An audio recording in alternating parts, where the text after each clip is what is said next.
Boustan Sa Kanam TV, la chaîne de télévision de Serigne Cheikh Saliou Mbacké, Boustan TV. asalaamaaleykum wa rahmatullahi wa barakaatuhu. Mbokki jullit ñi maa ngi leen di ziare bu baax a baax ci weer wi tëdd wi ñu nekk, nga xam ne moo sës ci weeru Rajab. Amoon yéene yi yëgal leen benn liggéey boo xam ne bëggoon nañ ko def mën koo ànd ak yéen ci weeru koor yi incha allahu rabbi. Suñ mbokk suñ groupe bi mu ture sabonka ñi ñu bëggoon bis bu nekk incha allahu rabbi ci weeru koor bi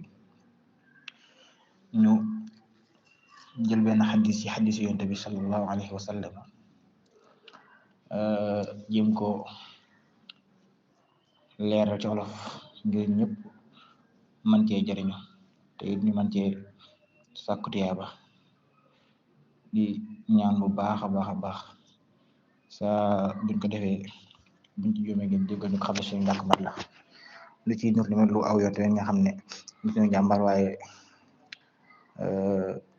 mbaaxu suñu borom la ak yërmandeem. jublu ci rek liggéeyal yàlla ak jéem a yaatal xam-xam ak maanaam ñëpp mën cee jëriñu daal incha allahu rabbi.